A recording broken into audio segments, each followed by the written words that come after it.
నమస్కారం, సిసి న్యూస్కు స్వాగతం. నా పేరు రహీం. ముందుగా హెడ్లైన్స్. ఎడ్లపాడులో ప్రజా దర్బార్, ముఖ్య అతిథిగా పాల్గొన్న శాసనసభ్యులు ప్రత్తిపాటి.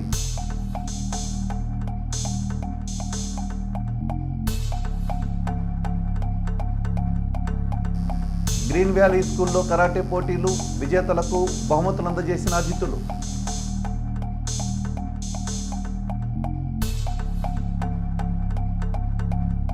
కొనసాగుతున్న దేవి శరన్నవరాత్రి ఉత్సవాలు, ప్రత్యేక అలంకరణతో అమ్మవారి దర్శనం.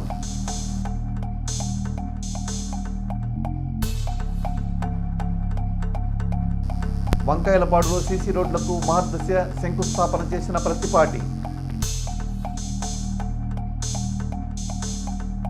పట్టణంలోని గ్రీన్ వ్యాలీ స్కూల్లో ఎల్కే పునకోషి Shotokan karate do Indian association ఆధ్వర్యంలో కరాటే మాస్టర్ బి రాజు పర్యవేక్షణలో కరాటే ట్రైనింగ్ సెమినార్ జరిగింది.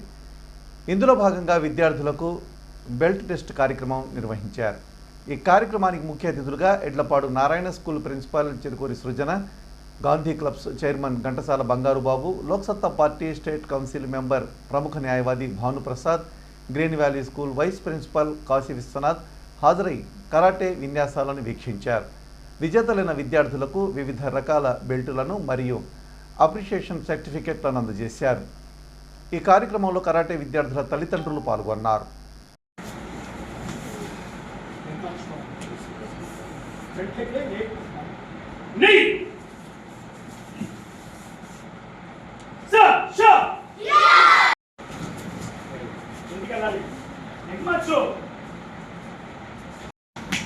Punch.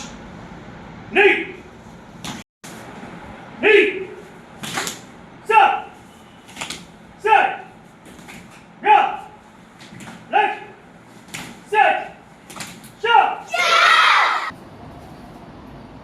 కరాటే అనేది మన శారీరక దారుఢ్యాన్ని, మానసిక స్థిరత్వాన్ని, మానసిక ఏకాగ్రతని, అదేవిధంగా మనం చేసే పనిలో నిబద్ధత, క్రమశిక్షణ, వీటన్నిటినీ నేర్పుతుందన్నమాట ఈ కరాటే అని. మీకు తెలుసా, ఓన్లీ మనం అనుకుంటాము కరాటే నేర్చుకోవటం అంటే మాస్టర్ నేర్పినట్టుగా ఆ యాంగిల్స్ మాత్రమే అనుకుంటాము. వాటితో పాటుగా అవి నేర్చుకునేటప్పుడు మన బ్రెయిన్ ఏం చెప్తుంది, నెక్స్ట్ స్టెప్ ఏంటనేది చెప్తుంది. అవునా? అంటే దాని అర్థం ఏంటి? కాన్సన్ట్రేషన్ అంటే ఏకాగ్రత. మనం చేసే పనిలో ఏకాగ్రతని నేర్పుతుంది మనకి. అది నిరంతర ప్రక్రియ. మనం చేసేది ఏంటి? నిరంతర ప్రక్రియ.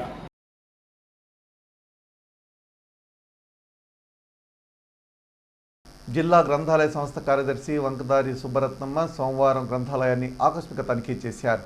ఇందులో భాగంగా రికార్డులు పరిశీలించారు. వీటిపై ఆమె సంతృప్తి వ్యక్తం చేశారు. మున్సిపాలిటీ నుండి జిల్లా గ్రంథాలయ సంస్థకు రావాల్సిన సెస్ బకాయిలను ఉన్నత అధికారులను కలిసి గ్రంథాలయానికి వచ్చే విధంగా చూడాలని అధికారులకు ఆదేశాలు అందించారు. ఈ విషయంలో అధికారులు సానుకూలంగా స్పందించారు. ఈ సందర్భంగా గ్రంథాలయ సిబ్బందికి తగు సూచనలు ఇచ్చారు. కార్యక్రమంలో ఇన్ఛార్జ్ అధికారి మీరావళి, గ్రంథాలయ సిబ్బంది పాల్గొన్నారు. పట్టణంలోని చీరాల రోడ్లో ఉన్న బాబూజీ వృద్ధుల ఆశ్రమంలో సోమవారం పట్టణ ప్రముఖులు రిటైర్డ్ ఎక్సైజ్ సిఐ గొరంట్ల నారాయణ సతీమణి స్వర్గీయ పద్మభవాని వర్ధంతి సందర్భంగా అన్నదానం జరిగింది. ఈ సందర్భంగా నారాయణ మాట్లాడుతూ కుటుంబాలలో జరిగే వివిధ కార్యక్రమాలు వృద్ధుల ఆశ్రమంలో జరుపుకోవడం మంచిదన్నారు. ఈ కార్యక్రమంలో ఆశ్రమ నిర్వాహకులు ఆర్ధల రామకృష్ణ, మురికిపూడి ప్రసాద్ ఉన్నారు. బాపూజీ వృద్ధాశ్రమంలో పట్టణ ప్రముఖులు రిటైర్డ్ ఎక్సైజ్ సిఐ గారు, వారి ధర్మపత్ని కీర్తిశేషులు పద్మభవాని గారి జ్ఞాపకార్థం వారి కుమారులు కోరంట్ల వేణుమాధవ్ గారు, మరో కుమారుడు మధు కిషోర్ గారు, మూడవ కుమారుడు సాయినాథ్ గారు, వారి కుటుంబ సభ్యులచే బాపూజీ వృద్ధాశ్రమంలో అన్న సమర్పణ జరుగుతూ ఉంది. ముందుగా కీర్తిశేషురాలు పద్మభవాని గారి ఆత్మశాంతి చేకూరాలని ఆ భగవంతుడిని ప్రార్థిస్తూ ఉన్నాం. గత కొన్ని సంవత్సరాల నుంచి వారింట్లో శుభకార్యాలన్నీ కూడా మీ సమక్షంలో చేసుకున్న విషయం కూడా ఈ సందర్భంగా గుర్తు చేస్తూ ఉన్నాను. ఈ సందర్భాన్ని పురస్కరించుకొని మన గౌరవనీయులు పెద్దలు శ్రీ సిఐ నారాయణ గారు 2 మాటలు మాట్లాడవలసిందిగా కోరుతున్నాం. మానవ సేవే మాధవ సేవ. ప్రార్థించే పెదవుల కన్నా సాయం చేసే చేతులు మిన్నా అని చెప్పేసి మదర్ తెరిసా గారి స్ఫూర్తితో ఇలాంటి కార్యక్రమాలు చేస్తూ ఉన్నాం. ఇక భగవంతుడు అందరినీ చల్లగా చూడాలని కోరుతున్నాం. పట్టణంలోని సుబ్బయ్య తోటలో ఉన్న శ్రీ దత్త సాయినాథ సమాజం మరియు జైజీ సాయి ట్రస్ట్ ఆధ్వర్యంలో వెంచేసి ఉన్న శ్రీ దత్త సాయి సన్నిధిలో గత 4 రోజులుగా దసరా నవరాత్రి మహోత్సవ కార్యక్రమాలు, కుంకుమ పూజ కార్యక్రమాలు జరుగుతున్నాయి. భక్తులు అధిక సంఖ్యలో పాల్గొని అమ్మవారి సన్నిధిలో లలిత సహస్రనామ పారాయణ, కుంకుమ పూజలు నిర్వహిస్తున్నారు. మహిళా భక్తులు భక్తి శ్రద్ధలతో కోలాట భజన కార్యక్రమాలు నిర్వహిస్తున్నారు. ఈ సందర్భంగా నిర్వాహకులు పుసపాటి బాలాజీ మాట్లాడుతూ ప్రతి ఒక్కరూ అమ్మవారిని దర్శించుకొని తమ అభిష్టాలు నెరవేర్చుకొని అందరూ ఆయురారోగ్యాలతో ఐశ్వర్యాలతో తొలతూగాలని ఆయన కోరారు. సాయిరాం, చిలకలూరుపేట సుబ్బయ్య తోట శ్రీ దత్త సాయి అన్నదాన సమాజం మరియు జయ జయ సాయి ట్రస్ట్ ఆధ్వర్యంలో వేంచేసి ఉన్న శ్రీ దత్త సాయి సన్నిధిలో దసరా నవరాత్రి ఉత్సవ కుంకుమ పూజా కార్యక్రమాలు జరుగుతూ ఉన్నాయి. ప్రతిరోజు కూడా భక్తి శ్రద్ధలతో భక్తులందరూ కూడా పాల్గొని లలితా సహస్రనామ పారాయణం, కుంకుమ పూజలు అమ్మవారికి నిర్వహిస్తూ ఉన్నారు. ముఖ్యంగా కోలాట ప్రదర్శనలు కూడా మరి ప్రత్యేకంగా అమ్మవారి సన్నిధిలో నిర్వహించడం జరుగుతూ ఉంది. మరి ఈ కార్యక్రమాల్లో ప్రతి ఒక్కళ్ళు కూడా పాల్గొనవలసిందిగా కోరుతూ ఉన్నాము. అలాగనే దత్త సాయి పీఠంలో జరిగే ఏ పూజ అయినా కూడా అతి శక్తివంతంగా జరుగుతూ ఉంది. ఎందుకంటే వేద మంత్రాలతో వేద పండితుల చేత నిర్వహించబడుతుంది ఈ పూజలన్నీ కూడా. అలాగనే మరి ఈ కార్యక్రమంలో ఎవరు పాల్గొన్నా కూడా మనస్ఫూర్తిగా వాళ్ళు సంకల్పం చేసుకున్నట్లయితే అది తప్పకుండా నెరవేరుతుంది. అందుకని గత 13 సంవత్సరాలుగా మరి ప్రతి గురువారం అన్నదాన కార్యక్రమం కానీ సేవా కార్యక్రమాలు నిర్వహిస్తున్నామంటే దాతల యొక్క సహాయ సహకారాలతో వాళ్ళ సంకల్పాలని నెరవేరబెట్టి వారు అనుకున్నది జరుగుతున్నది కాబట్టి వారి యొక్క దాతల యొక్క సహాయ సహకారాలతో చిలకలూరుపేట పట్టణ ప్రజల యొక్క సహాయ సహకారాలతో ఈ కార్యక్రమాలన్నీ కూడా సద్గురు షిరిడి సాయినాథ ఆశీస్సులతో, జగన్మాత లలితామాత ఆశీస్సులతో ఈ కార్యక్రమాన్ని నిర్వహించడం జరుగుతూ ఉంది.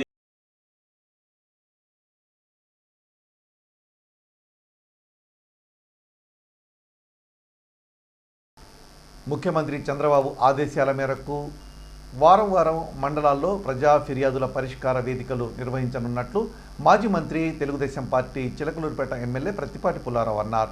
ప్రతి వారం ఒక మండలంలో ఈ నివేదిక నిర్వహించి అక్కడి సమస్యలకు అక్కడే పరిష్కారం చూపే ప్రయత్నం చేస్తున్నామన్నారు. సంక్షేమ పథకాలకు సంబంధించిన అంశాలతో పాటు రెవెన్యూ సమస్యల వరకు ఇక్కడ ప్రజల నుంచి వినతులు స్వీకరిస్తామన్నారు.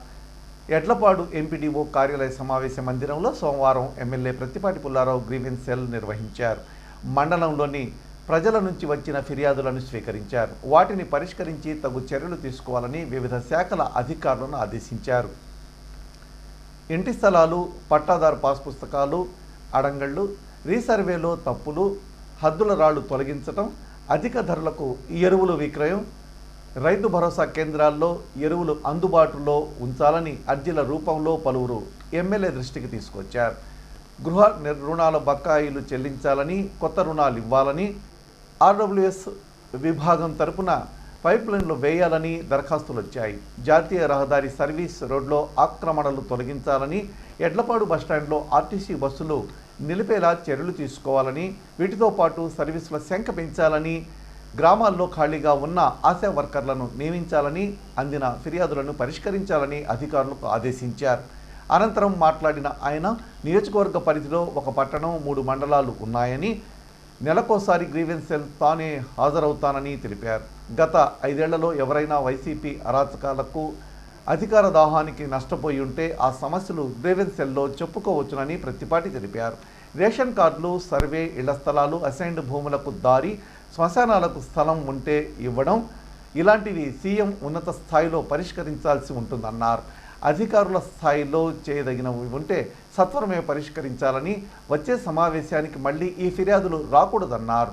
ప్రజల నుంచి వచ్చిన ఫిర్యాదుల పరిష్కారం దిశగా యాక్షన్ ప్లాన్ ఉండాలని అధికారులను కోరుతున్నామని తెలిపారు.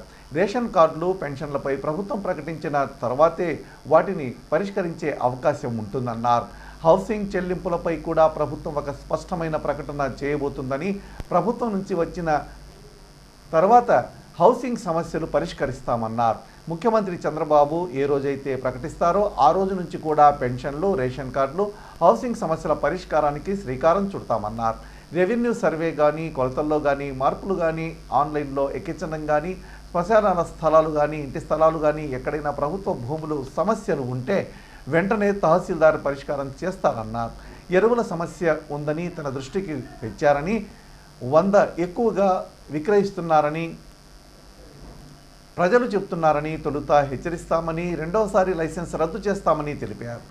ఎక్కడ అధిక ధరలకు ఎరువులు విక్రయించడానికి వీల్లేదని, ఎవరైనా అమ్మితే కఠిన చర్యలు తీసుకుంటామని హెచ్చరించారు. రైతు భరోసా కేంద్రాలతో పాటు ఎరువుల విక్రయ దుకాణాల్లో కూడా అధిక ధరలకు విక్రయించడానికి వీల్లేదని, ఎక్కడైనా ప్రభుత్వం నిర్ణయించిన ధరకు విక్రయించాలని ఆదేశించారు. రైతు భరోసా కేంద్రాలతో పాటు ప్రైవేటు ఎరువుల విక్రయ దుకాణాల్లో తనిఖీలు చేయాలన్నారు. ఎక్కడైనా అధిక ధరలకు విక్రయిస్తున్నట్లు నిర్ధారణ అయితే వారి లైసెన్స్ రద్దు చేయడం జరుగుతుందన్నారు. రెస్పాండ్ అవడం జరుగుతుంది. కాబట్టి 1 by 1 జయరామ్ రెడ్డి గారు రండి, కూర్చోండి.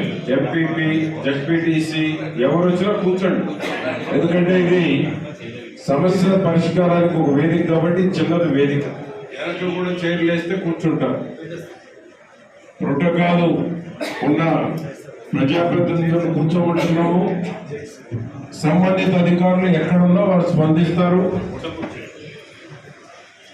గ్రీవెన్స్ ద్వారా పరిష్కారం అయ్యేటువంటి దానికి మీరు ఓన్లీ ఏఎస్ డిపార్ట్మెంట్ ఎగ్జిక్యూషన్ చేయాలి సార్. పేమెంట్ మనకు వచ్చేది సార్. అప్పుడు ఎగ్జిక్యూషన్ మేము చేయలేదు సార్. ఇప్పుడు ప్రజెంట్ మనకు ఇచ్చారు సార్. దానికి సంబంధించిన సాఫ్ట్వేర్ ఇష్యూ అదంతా క్లోజ్ అయిపోయింది సార్.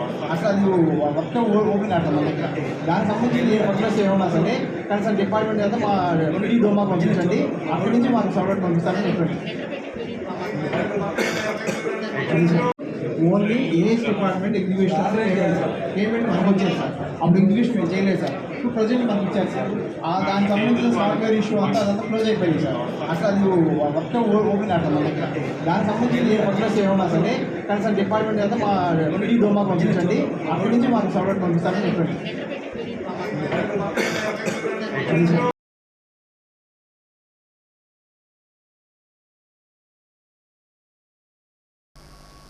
రాష్ట్రంలో అనేక ప్రైవేట్ బ్యాంకులు పేద ప్రజలను పీల్చి పిప్పి చేస్తున్నాయని లోక్సత్తా పార్టీ నాయకులు మాధసు భానుప్రసాద్ అన్నారు.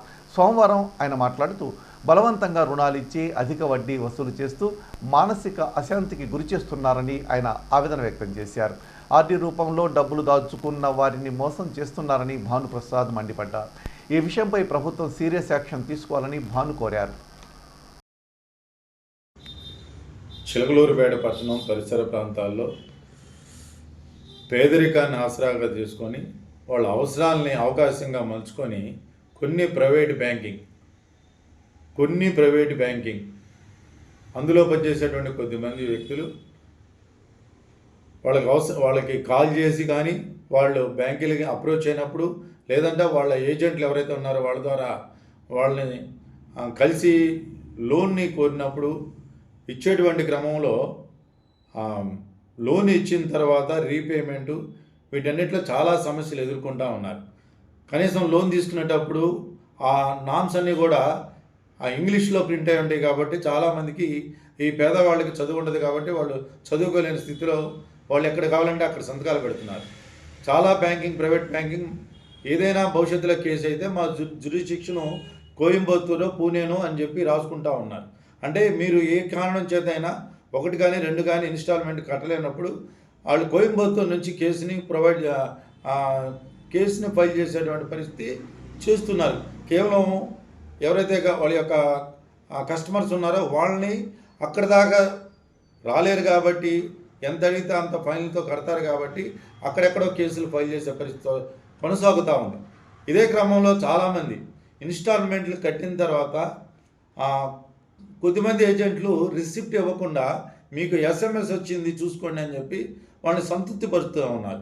భవిష్యత్తులో ఇది కనుక కేసు అయినప్పుడు కోర్టుకు వస్తే SMSలు మరి వాటిని ప్రూవ్ చేసుకోవడం చాలా కష్టం అవుతుంది. కాబట్టి ఎవరైతే డబ్బులు తీసుకున్నారో అవసరాన్ని తీసుకునేవాళ్ళు ఖచ్చితంగా మీరు రీపేమెంట్ చేసేటప్పుడు రిసిప్ట్ ఇస్తున్నారా లేదా, రిసిప్ట్ మీద ఆథరైజ్డ్ పర్సన్ సంతకం ఉందా లేదా చూసుకోగలగాలి.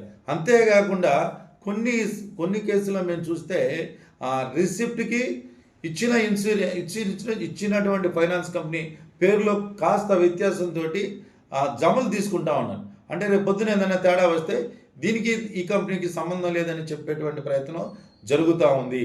అంతేకాకుండా దీన్ని వసూళ్ళకి ఎవరైతే ఉన్నారో వాళ్ళని కొంచెం అగ్రెసివ్గా ఉండి ఇళ్ల మీదకి వచ్చి నోటికొచ్చినట్టు దురుసుగా మాట్లాడటం, ఆర్బీఐ నామ్స్ నిబంధనల్ని ఉల్లంఘించి 7 తర్వాత 8 తర్వాత వెళ్ళలోకి వెళ్ళి మీరు బయటకు వస్తారా, మాకు డబ్బులు కడతారా, తాళాలు వేస్తామని చెప్పి మరి ముఖ్యంగా ఆడపిల్లలు ఉండే ఇళ్లలో చాలా గొడవలు పెట్టుకున్నటువంటి పరిస్థితి ఉంది.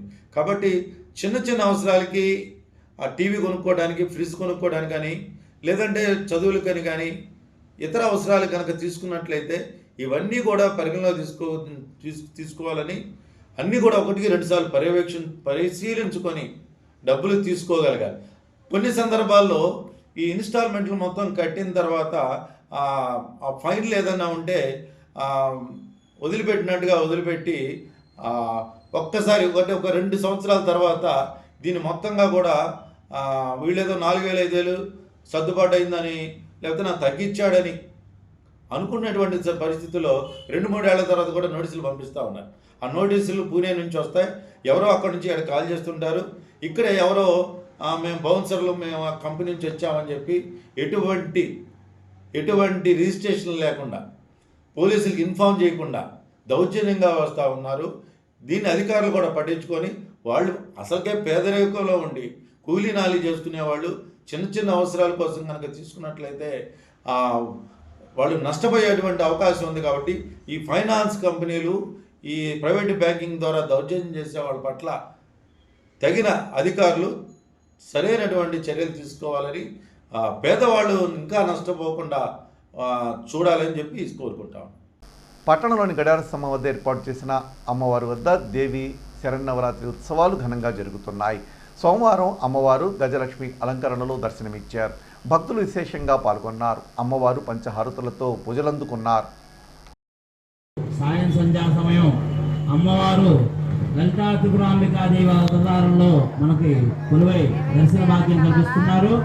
విశేషంగా పూజా కార్యక్రమాలు ఈ యొక్క నవరాత్రులు అన్ని రోజులు కార్యక్రమాలు జరుగుతున్నవి. కావున సకల జనం అందరూ, భక్తులందరూ ఈ యొక్క పూజా కార్యక్రమాల్లో పాలు పంచుకొని సాయంత్రం పూట విశేషంగా పంచహారతుల కార్యక్రమం జరుగుతుంది. ఈ యొక్క కార్యక్రమంలో పాలు పంచుకొని అమ్మవారి యొక్క పూజలో పాలు పంచుకొని అమ్మవారి యొక్క తీర్థ ప్రసాదాలు స్వీకరించి అమ్మవారి కృపకు పాత్రులు కావాల్సిందిగా ఈ యొక్క భక్త బృందంతో కూడా ఈ విధంగా కోరుచున్నాము. జై దుర్గా భవానీకి, జై దుర్గా భవానీకి, జై దుర్గా భవానీకి. అదే విధంగా ఈ యొక్క 9 రోజులు ఈ యొక్క కార్యక్రమం అంగరంగ వైభవంగా జరుగుతుంది. ఉదయం పూట 9ంటికి ఈ యొక్క అమ్మవారికి పూజా కార్యక్రమం, సాయంత్రం 7 గంటలకి యథావిధిగా పూజా కార్యక్రమం, సహస్రనామ కుంకుమ పూజా కార్యక్రమం జరుగుతుంది. కావున 50 మంది భక్తులు ఈ యొక్క కార్యక్రమంలో పాలు పంచుకుని అమ్మవారి యొక్క తీర్థప్రసాదాలు స్వీకరించి అమ్మవారి కృపకు పాత్రలు కావాల్సిందిగా కోరుచున్నాము. కూటమి ప్రభుత్వంలో రాష్ట్ర వ్యాప్తంగా గ్రామాల్లో సీసీ రోడ్లు, డ్రైనేజీలు, గ్రామాల్లో మౌలిక వసతుల అభివృద్ధికి పెద్దపీట వేస్తున్నారని, నిధులు కేటాయిస్తున్నట్లు మాజీ మంత్రి, స్థానిక ఎమ్మెల్యే ప్రత్తిపాటి పుల్లారావు తెలిపారు. గ్రామాల్లో అవసరమైన రోడ్లు, డ్రైన్లతో పాటు అనేక విధాల అభివృద్ధి పనులకు ముఖ్యమంత్రి చంద్రబాబు, ఉప ముఖ్యమంత్రి పవన్ కళ్యాణ్ చొరవతో, సంకల్పంతో నిధులు అందిస్తున్నారన్నారు.